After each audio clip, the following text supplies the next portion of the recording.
Hello, welcome into our Envoy challenge video from Civilization 6. I want to load into this game that we did. It's a finished game, so it's a complete game, but I want to walk through everything we did to get to the Envoy number we got to. So at the end of the video, we'll reveal kind of what we got to. But what this started as was chat challenged me to how many envoys can you get, and we settled on 200. Okay, so the goal was like, let's see if we can get the 200 envoys in a Civilization 6 game. So to set that up, we have a couple map settings that we did. We did the Mediterranean large map. We did not do True Start because True Start was doing weird things with the Barbarians mode, and so we did a non-True Start Mediterranean map. We had Barb clans on, obviously. We had Heroes mode on as well as the Secret Societies mode. I set this to Emperor difficulty. I just wanted to focus on the envoys, but you could attempt this at any difficulty for sure to see if you could get it done.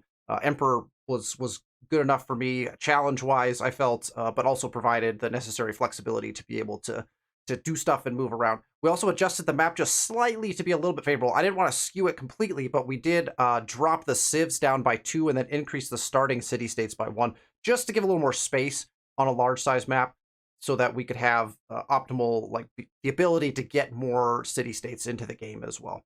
So I want to jump in and I'll show you some of the game. So let's jump in. We did choose Greece, okay? So we did choose Greece, and that was because the Acropoli give you an envoy when you build them, right? The Acropoli are the replacement for the theater district for the Greek civilization, so we wanted to get that. We also get lots of, obviously, bonuses as far as suzerainities go, and so that was going to help us actually be able to win the game as well. We did win this game. We could have won it on culture. You can actually see our culture number is just completely crazy up here. Over 17,000 culture per turn by the end of this game. But we actually held out, because we were playing Pericles, Greece. I held out and we did a diplomatic victory. So that was one of the things that we did as well. Here are a couple of the first things to note.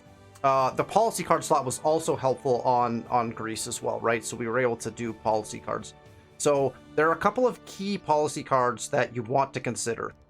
We obviously have a lot of different policy cards in right now, but you can see we've got some pretty ridiculous things going on here, right? We're getting culture per turn from our suzerainities is just out of this world. In fact, this number must be wrong, potentially, because we actually are getting more. I'm not sure. Anyway, it's crazy, obviously. But a couple of the ones that are important early on, you definitely want to be using the card that gets you the double envoys on your first envoy sent, right? You definitely want to be using that one. And then I basically kept in at all times. In fact, you can even see it's actually in now. Diplomatic League is actually still in. I left it in the whole time because new city-states were popping up, and so we wanted to take advantage of that. And then we also, obviously, you can see a lot of the green cards, a lot of those diplomatic policies that we're keeping in. And that's because we wanted to maximize the envoy points we were getting. So we've got, open borders turned on, and containment. Each envoy counts as 2. So that was obviously, all of those things were very helpful. So obviously, look at your policy cards. Make sure you're taking advantage of those policy cards as well. Particularly at the beginning when you're first meeting civs, you want to have that double card in because you're going to double up your envoys, okay? So that's one thing to think about. Wonders. Wonder building was a really big component of this. So obviously, we slapped down the Apadana right here, and then you can see in our capital, because we slapped down Apadana, we then, after we built Apadana, we just built as many wonders as we possibly could. And I think we actually built a couple of these before Apadana just because we wanted to get them. But like we pushed hard at the early for Hanging Gardens. We actually managed to snag Oracle as well. We even put down a Huey on a single lake tile right here. So it does nothing for me except get me envoys because of Apadana. So we have Artemis here. We've got the Cristo Rentador. We've also got Ruhr Valley in here. We've got Big Ben in here. Colosseum, we even managed to snag Stadio. We've also even snuck the statue of Zeus out here because no one was building it. We were able to snag Machu Picchu. This resulted in, obviously, some great, like this theater square or this Acropolis right here. It's a 42 culture Acropolis with all the buildings and stuff in it. So that was a huge envoy generator for us, right? So we're generating envoys at a really consistent rate because every time we were finishing a wonder, we were able to get those envoys from Apadana. Don't forget, Kilwa is another really good one. So you can see down here in Argos, we also have Kilwa. And so that's another one. It just gets you 3 envoys straight up. And then obviously the Sue's benefits from that are huge. So that's another thing that we wanted to do. One of the main ways that you're able to generate such a crazy amount of envoys is through secret societies. So if you choose Owls of Minerva as your secret society, you get the first level right off the bat.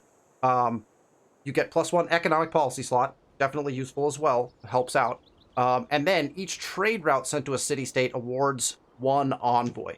So what that means is, once you can start getting trade routes sent out, which immediately, right? You just start sending trade routes out. And what I started doing was you start sending trade routes to your smaller the city-states that are closest to you, right? So you can get the trade routes faster, right? Because each time you send, you get another envoy. So you really want to take advantage of that. So you can see the borders of some of these city-states is just enormous, right? These are large bordered city-states. Armagh also, we have a ton of envoys in.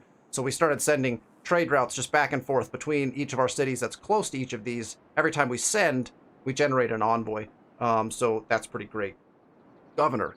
Okay, this was a game changer. A fully promoted Amani doubles your envoys in that city-state. Once we figured that out, that's what really drives the rest of our envoy count for the game, because knowing you can double the amount of envoys in a city-state, if you want to maximize your envoys, you just put all of your envoys there.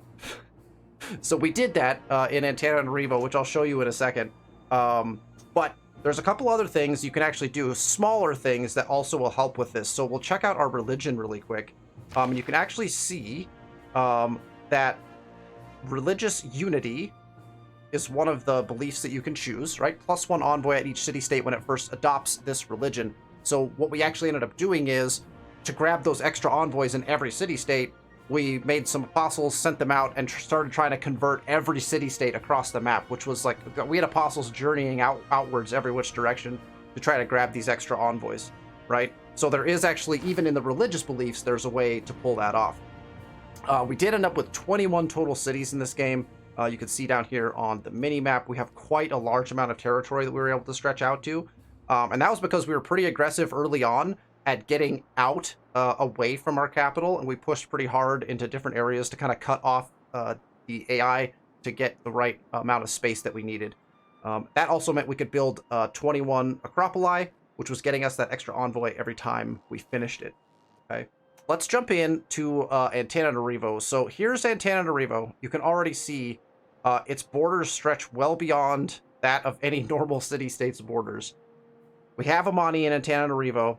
And what happened is the AI, who notoriously like to destroy city-states, Movember, declared war on Antananarivo. So actually, my entire military is just sitting here surrounding Antananarivo. You can see it's damaged because they are constantly bombarding it. We were able to keep them from getting any melee units in range, and so we were able to keep Antananarivo. We tried to do that as much as possible to protect different city-states across the map. We obviously couldn't protect some of the ones that were far away. We tried to act as protectorates. And the reason we protected Antananarivo is this. We ended up with 226 envoys in Antananarivo alone. And just to put that into perspective, we also suzerained every single other in the game. I think we ended up with 1 at the very end. Somebody took over. Well, yeah, we lost Taruga at the very end of the game by 1. But you can see we've got multiple 6s. We've got some 10s. Some of the ones that are close to me, like Armagh, like I showed you, we have 20 in. But then we ended up with 226 envoys in Antananarivo, and that's because we have Amani there, and Amani is doubling our number of envoys in the city. So once we figured that out, we just started sending all of our trade routes to Antananarivo, all of our extra envoys, unless we needed to use them to seize one of the city-states, we would send them to Antananarivo. So we got to 226 in one city-state. So that actually, what the challenge went from can you get to 200 envoys? Can you get to 200 envoys in one city-state? Turns out, yes, you could definitely get to 200 envoys in one city-state. So the real question is, how many envoys can you get in Civ? And that, honestly, that's what spurred this challenge. I actually Google searched it. I was like, I wonder how many envoys I could possibly get, and there wasn't a good answer for it. And so that was what we were trying to do here. So the best way to show you how many total envoys I have is because we have the policy card in that we get +1 gold for every sous that we have. So we can actually go up to our gold here, and you can see that we have +519 from envoys. Oh, sorry, we have +1 for every envoy, right? That policy card. So 519 total envoys in this game. That kind of blew us away. We weren't thinking we could get that high. We definitely did, and I think if you actually optimize and maximize this, you could even push it even further. I think there are some civs, particularly trade-based civs, that get additional trade routes and better, like faster trade routes and different things like that. Those types of civs would be really optimal for a challenge like this, and you could really kind of drive home that envoys and really sending those trade routes out through Owls of Minerva to really optimize that. So, thank you for tuning in to the video. I hope that helps answer some questions about envoys in Civilization 6. Feel free to like or comment, or try your own envoy challenge and let us know. Take a screenshot or something. Let us know how many envoys you can get in Civilization 6. Thanks so much, and we'll see you for the next video.